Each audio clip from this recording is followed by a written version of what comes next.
Okay, so tonight we'll be learning about Sabbath, and I would love to ask you more questions and make this more interactive.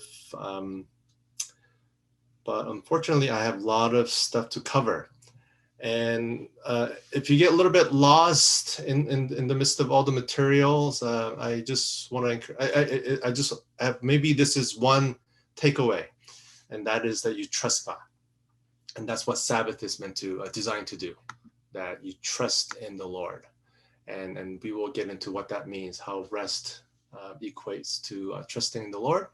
And as usual, I like to give credit to my invisible mentor, a stealth mentor, Fee and Walkie, and there's a Professor Uni Kim from Korea. I tonight I really do stand on their shoulders, and I'm grateful that I have their books and I have their wisdom, and they're part of the kingdom. All right, let's do this. So Sabbath, celebrating the day of holiness. And I wonder how your Sabbath is, if you have a day of rest, or if so, how do you practice that? And do you live sabbatically? Do you live in rest and this kind of overall shalom in the Lord, regardless of what is happening around you? And by studying Sabbath today, we won't get into too many practical things. I want to save that for next week, but I do want to cover chronology, or the order of way Sabbath appears and develops in the Old Testament to New Testament. It's not some, Genesis chapter 2 kind of 2-3 kind of idea that, gets mentioned and disappears. But you'll see that it's one of the central themes that flow through the Old Testament. And you can actually interpret the Old Testament and New Testament through the ideal of Sabbath and string things together. So this isn't just a periphery, a sideline kind of interesting ideas to learn. It's actually really crucial. Tonight, again, I'm going to just do some high level significances of Sabbath. And again, practical stuff, like how do we practice this in our daily life? This is something that I want to cover next Monday. So what are we going to do this coming Wednesday when we meet again? Well, for those of you who are joining from membership class, is optional for you. But on Wednesday, I do want to do some maybe kind of meditations and maybe meditation and discussion. We'll see. Yeah. So it won't be kind of more information heavy, but something that we can discuss and talk about. And then we'll get to some practical stuff next Monday. Okay. Now, the overview of tonight. So I want to go over a basic chronology of Sabbath in the way that it appears, and it's just going to be a just terrible generalization and quick run through of how Sabbath develops in the Bible. Of course, as you know, it appears in the creation story that God creates everything, then brings Adam. So that means he has water, food, popcorn and things like that to begin his life. So he comes into the world where he did not work a single day, and he gets to enjoy that world, not by taking care of it, but resting in it. And his identity is formed in that instant, where God doesn't say, well, I made all this for you. If you want it, you have to do these things. And these are the commandments and the laws, and these are the things that I like, and I have some quirks, and you better don't disturb me on, at 9 a.m. But he basically sits with him, and that's sort of the imagination that I have, that in the cool breeze of garden, God is with him, and that's the identity, that you're loved, that you're cared for. All of these things are yours. And it's really important that as we go through and understand Sabbath, you have to understand that you're God's beloved, and he has already blessed you tremendously, and you have to be attentive to that, to the idea and how he has actually blessed you in your life. Sometimes life gets tough, busy, and we get sick. So we feel like maybe God doesn't love me. He hasn't blessed me. But you have to be attentive, because he has made the world for humanity. He has made everything for humanity, and you really have to sit and meditate through that and understand that he loves you. By the way, I'm gonna talk if you have any questions, please comment. I just opened up the chat. I just see hi Graham and Jeannie. Okay, so if you have any questions, please let me know. You can shout it, or you can just write it, and I'll address that as we go.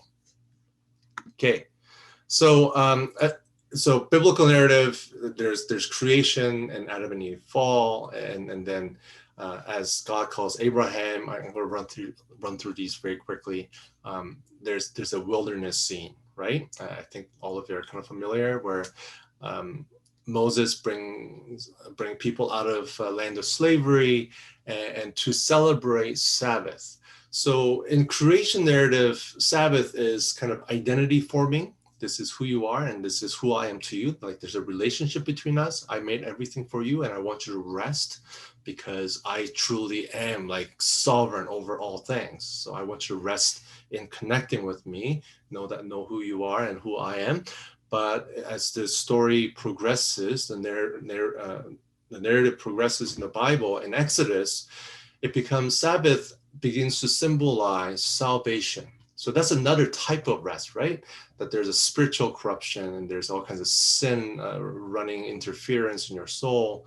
But through salvation, you come to a rest. And that through that salvation, you're going to a land of rest. Just like Adam was in the Garden of Eden and there was rest there, God is trying to pick that up again. He's trying to do it again by bringing them into the promised land and give them Sabbath there once more.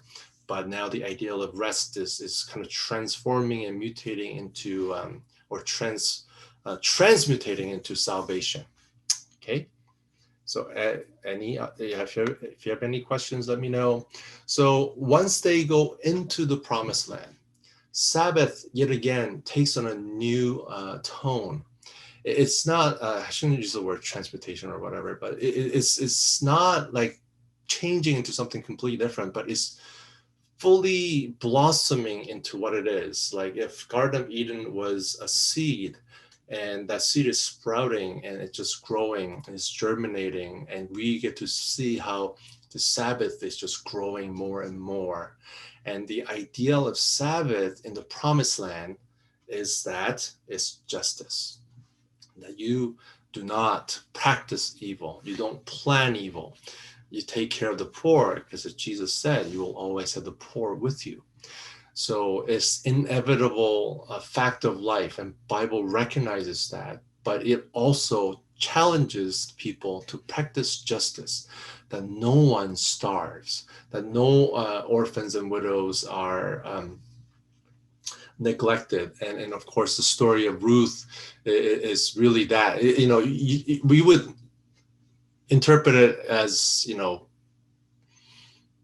I don't know, this Boaz guy being nice to a foreign lady, but what's encapsulated in that story is this ideal of Sabbath, that the Sabbath has been given to a Moabite woman in the promised land, that she was not neglected, that there was not just like kind of a social service, material justice, but there was a real justice of that relationship, finding love and giving her grain. So there's money, there's love, like perfect, right? Money and love. But in that perfect Sabbath up to this point, right? Because that's the fullest development of what Sabbath is in Old Testament. In that perfect fruition of Sabbath comes line of David, and comes line of, and then from that comes the actual Messiah, the true King. So it's Sabbath is just really finding its way, and God is expressing Himself and expressing and revealing to us who we are through the ideal of Sabbath. Okay, and of course we come to the New Testament, and once again, Sabbath becomes salvation, but not out of land of Egypt, but from our own sin, from the grips of hell, grips of Satan, and that we find true rest in Jesus Christ. And Jesus says, I am the Lord of Sabbath. Whatever, like all the blessings that I will marry you like Boaz. I will not forsake you. And I will make sure that I will make sure that you know that you are my beloved. So that is the true rest that we have in Jesus Christ. That not only we are saved, like for future kind of destiny, but saved here and now as we live here and under this new identity that we're not slaves to sin, but we're slaves to righteousness. And there's a way that we live our life here right now that should reflect the Garden of Eden, where we have intimacy with God. Does everything make sense? Yeah. If it doesn't, I can't tell. Oh, can you repeat the wilderness salvation point again? Yes, I can. The wilderness salvation is God using Moses to call Israelites out of land of slavery for day of Sabbath. That on Sabbath day they shall come out to the wilderness and worship me and me alone. So Sabbath becomes ideal of liberation and salvation. Okay, really interesting. Got it. Okay, awesome. Spank you. Okay, spank you. Okay, I didn't know Sabbath was so many things. Yeah, I mean, the more I meditate on it, like it just grows and grows and grows. And like I meditate on some of these points, and it just grows and grows and grows. And it's just one of these things that I meditate on, and it's a true gift to us. Like you don't earn Sabbath. It's never in the Bible, like Garden of Eden, in Egypt, Promised Land, like the widows and poor, like none of these people, especially like Christ, like we believe that we are saved by grace through faith, right? So this incredible gift of belovedness, relationship with God, enjoying all of His inheritance, peace, shalom, whatever you want to say, is free of charge. And it's available to you right now, like it's here, like right here. And if we don't practice it, like have discipline to practice it, we're just going to miss it and live our life in anti-Sabbath kind of way. And as a result, our identity will be all mixed up. But I'm not going to get into that too much at this point. So today, I should go back. There's a reason why I made Promised Land, Justice in red. I'm going to focus on this part. Okay, I've beaten creation and Sabbath in that story to death. So today I'm going to focus on Promised Land, and so let's see where we get there. How we get there. Okay, so as people have exodus from Egypt, and so they left Egypt. And they receive instructions for tabernacle, and how to make the tabernacle and how to worship God. And Book of Numbers, the book that we all dread, is really this ideal of Sabbath gets really blown up. And God is preparing them in the wilderness how to celebrate, how to worship, how to do sacrifice, and how to do Sabbath stuff. Okay, so there are many holidays. Jewish people are like famous for celebrating their holidays, and they don't care what is going on in the world. Like it's time for a holiday, we're just gonna stop. We're not gonna send our kids to school. I had a Jewish friend who just didn't come to school for like weeks. Okay, I'm exaggerating, but I could have sworn it was like 2 weeks. Anyway, yeah, she's just like, I'm not coming, and that's just how they live their life. Worshiping God is more important. So it is Numbers, the latter part of Numbers especially is preparation. And we're asking, what is the purpose of these holy days or holidays and feasts?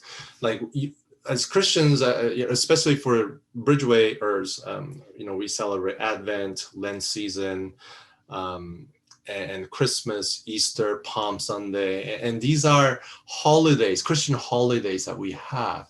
And why do we do those things? And the purpose is the reason for that is in Exodus 29:42, for the generations to come, this burnt offering is to be made regularly at the entrance to the tent of meeting before the Lord. There I will meet you and speak to you. So God is asking or commanding these holidays, and you're like, what? Why are we talking about this right now? I thought we're talking about Sabbath. I'm going to get there, but holiday kind of sets the tone for the Sabbath. It's because that's the place where God meets you and speaks to you. And really, like, we as Christians, we can say, yes, I can meet God anytime, and that is true. And we can meet God any place, and that is absolutely true. But Jewish people encounter God through holidays. Okay, so it's a place, whether you're worshiping, you're practicing your Sabbath. It's the idea is there I will meet you and speak to you. And that's really the language of, or the metaphor and ideal of Genesis, Garden of Eden, right? I will meet you there. I will see you there. We'll go for a walk, and we'll pet some rabbits, and it's going to be great. And God's like, I'm going to watch you work because I put you in charge of this place. So the ideal of Sabbath is not like, oh my gosh, God is making me do something by making me not do something. And that's like crazy weird way of God's like making my life more difficult. No, it's a place where you meet and you hear God. And so Sabbath, practicing Sabbath is significant. Okay, so we want to remember God, we want to connect with God, and that's the reason that we were trying to practice Sabbath. Okay, going on with holidays and Book of Numbers, chapter 28, 7-9. The accompanying drink, and this is just description of type of offerings and sacrifices that are involved. I'm not going to read through it, but there's drink offering, there's lamb, and there is flour, there's oil, and you sacrifice that in the morning, you sacrifice that in the night, and you sacrifice it for weeks and like multiple times throughout the year. And there are just so many money just being burnt out, right? Because not all of these are consumed. Some of them are, but things like burnt offering and whatever else is just completely burned. So why are we doing this? So we know why we're meeting, because we want to encounter God, and that's the reason of celebrating Sabbath. But on Sabbath, why should we offer sacrifice to God? Why should we give? Why should we make these sacrifices? Okay. The pagans at the time thought pagan gods came and ate those things. Like if you have a lamb chop on the grill, somehow these pagan gods will come and go and eat it, and you make them happy. But God is not that. He's not looking for meat. He's not hungry. He's not interested in devouring. So why does he seek these sacrifices? Because one, you're in the promised land, and so live like you're in promised land. While they were in the wilderness, they did not sacrifice. But as they enter into promised land, there is wealth and riches that like living in this land promises. So people were looking forward to this. They weren't like, oh no, we have to give stuff to God, but they're like, oh my gosh, finally we can live in a condition where we can express our gratitude to God. There will be grass, there will be olives and figs and dates and goat milk, yuck, but they're looking forward to that. So this is like reflection of what God has given. Okay, so any offering that we give to God is really saying, we're in the promised land, so we give joyfully. And also, this incredible amount of sacrifices is given not to test people's spiritual maturity, but what God is promising is, as you give them, I shall replenish. Okay, I will replenish everything that you give. Because things that you give on Sabbath, and as other people eat what you have brought, and people are being taken care of. Because again, The theme of Promised Land Sabbath is justice, right? Worship and justice, but we're going to focus on justice. So as you give your wealth away, trust me in this, that I will replenish it. And that's the real rest. You're giving away this money not out of fear and trembling, but you're giving away because you trust God. And Sabbath is, again, it's just really you trusting in God by practicing love and justice in the land. Like, God, you don't need this food. Matter of fact, this stuff came from you, and I'm giving it to others because you will. It's like one of those fast food places, like, drinks are free, free refill kind of thing, and that God will replenish everything. So you're celebrating Sabbath in a way like this is a promised land. I can afford now. Finally, I can afford to give stuff away to God and to the poor, and it's great because God's going to replenish all of these once again.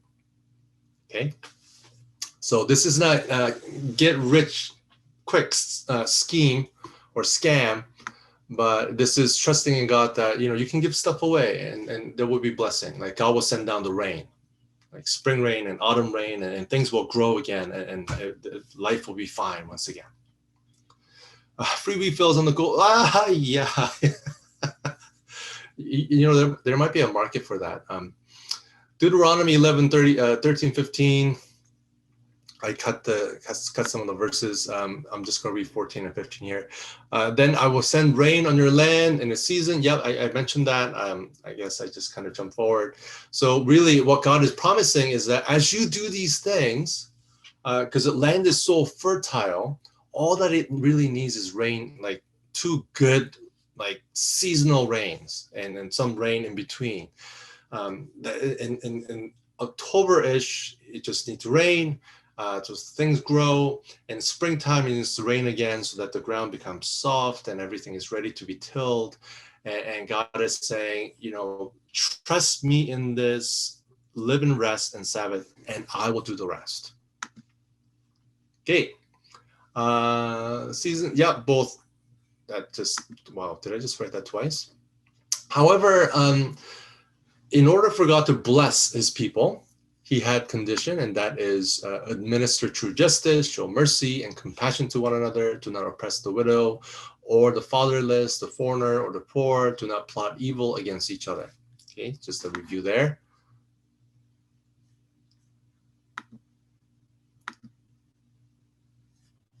Okay, so again, we're just going back to this idea of offering something on Sabbath, and that is to practice justice and to really trust God that he's going to refill all this stuff. He's going to replenish everything.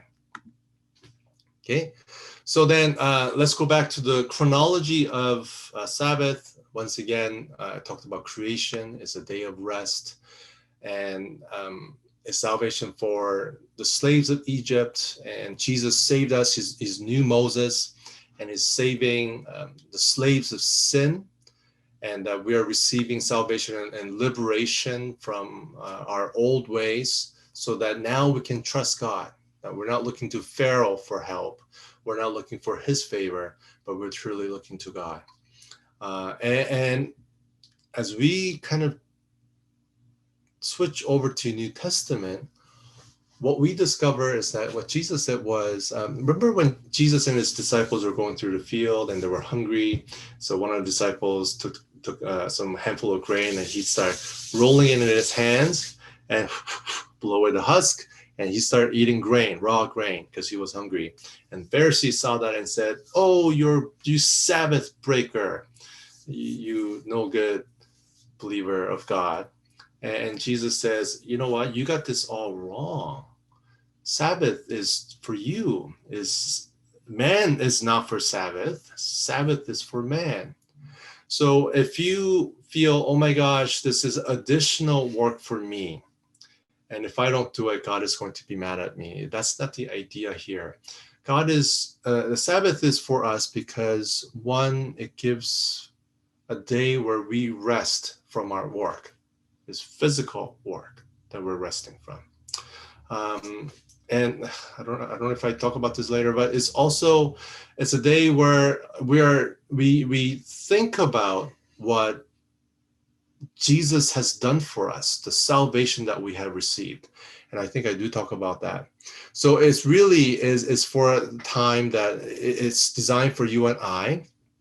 And fourthly, a Sabbath is a sign that you are his people.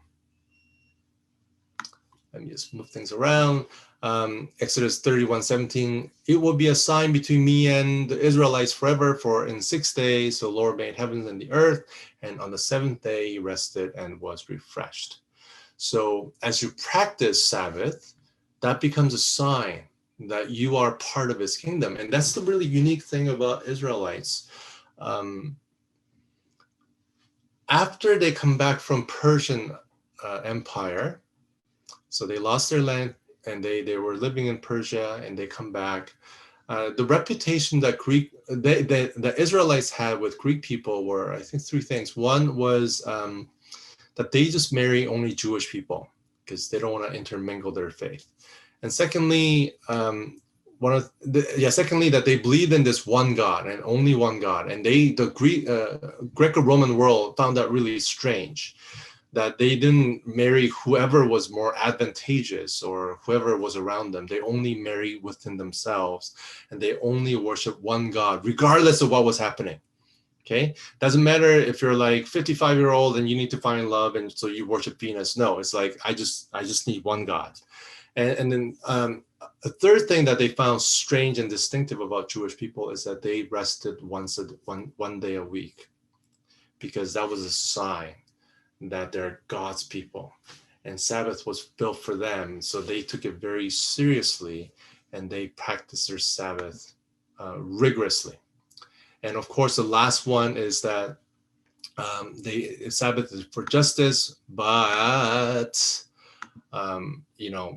they didn't quite practice their Sabbath for justice quite so well. Alrighty. Sabbath as salvation, I want to just circle back to that and talk a little bit more from Deuteronomy chapter 5:15. Remember that you were slaves in Egypt, and that the Lord your God brought you out of there with a mighty hand and an outstretched arm. Therefore, the Lord God has commanded you to observe the Sabbath day. So I knew I had these first. So one of the things that you and I should do on Sabbath is that we contemplate and we meditate on our salvation. And, when I got into ministry, I read a book, and I was in the book, I was expressly told that one of the key jobs of pastor on Sunday is to remind people that they are saved. It's not about like, you need to give tithe, or you need to pray more, and, you have to be good people and volunteer, but it's reminding people that they're saved. And that's what Sabbath is for. We celebrate Sabbath on Sunday, but, that doesn't matter. So this is a day where you set a time, and I really want to challenge you to do this. It's a day where you contemplate on your salvation, whether you do that in the evening or in the morning, but you sit down just for 5 minutes and say, God saved me, and he gave me Sabbath. And I just want to pause and ponder upon that. I really want to think about that, so that my identity is not about me being good enough or being lovable or astute or high performing type of person, or good mom, good dad, good student, whatever it is, but just a day where you observe Sabbath in the context of the fact that you're saved. Okay. I'm going to just pause for 1 second. Any questions there?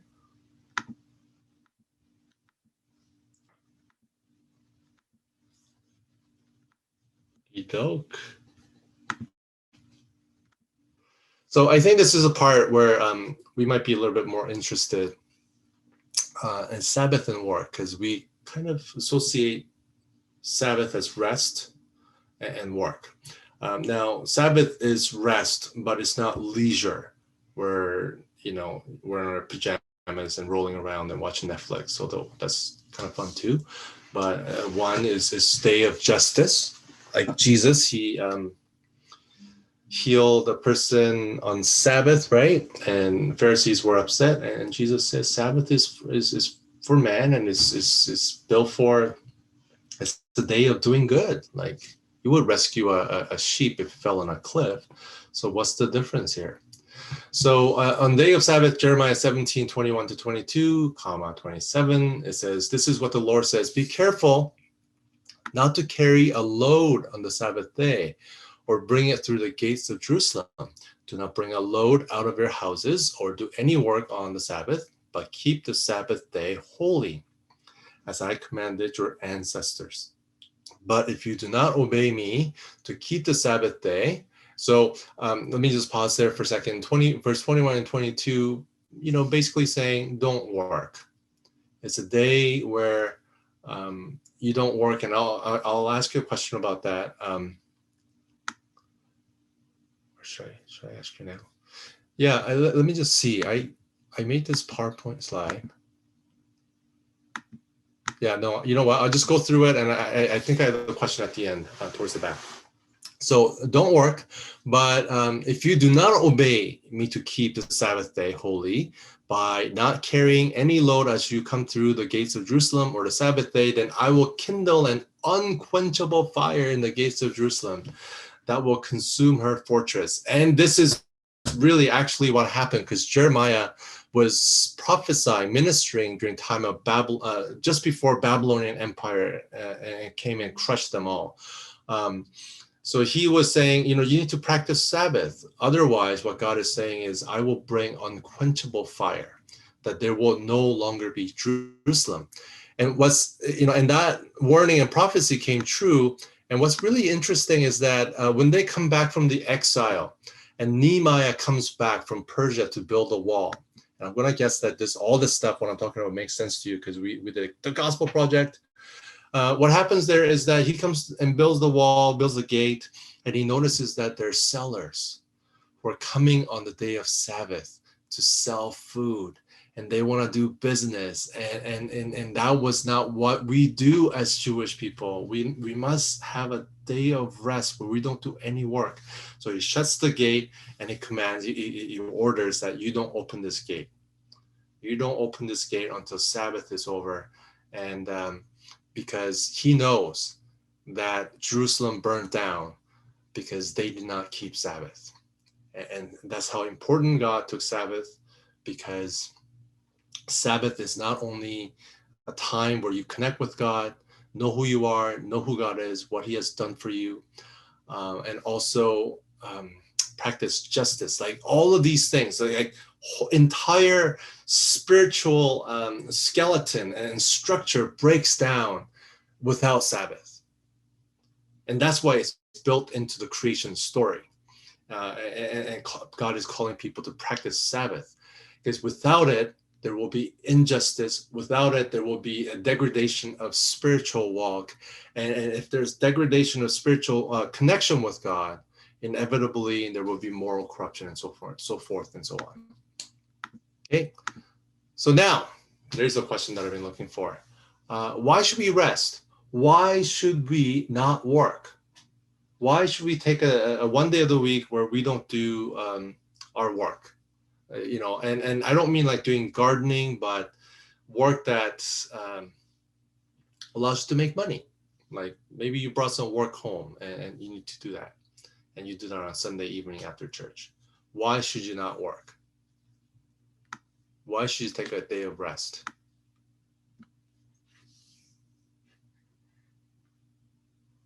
Okay, if you serve on the traditional Sabbath day, are you to choose non-traditional Sabbath to rest? What if so many in our church are serving?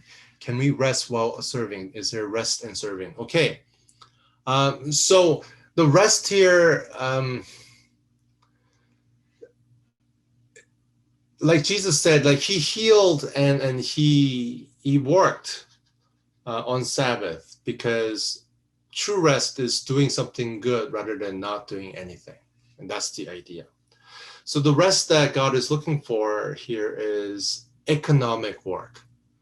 The work that earns bread and puts food on the table. And that's the question, like why is God anti-cash one day of the week?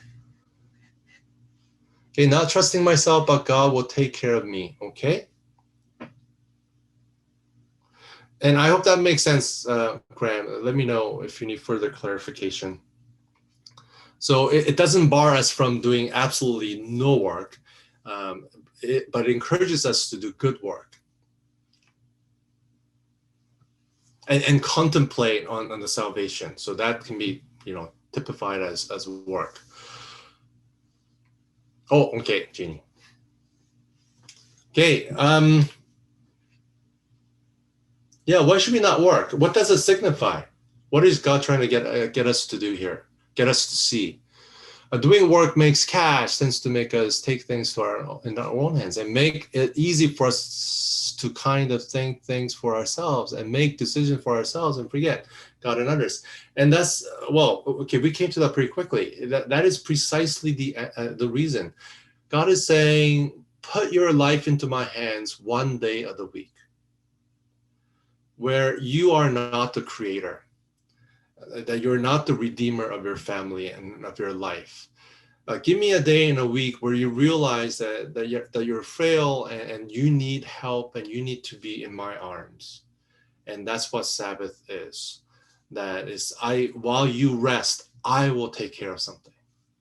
While you just contemplate on how much I love you, your future is secure in my hands. And that's what Sabbath is. And it's just, if Sabbath celebrated correctly, it really does remind us of God and connect us right with God and therefore rightly with others. What time is that? I don't want to go over. I went over time again, champion. But we just have one more. Okay.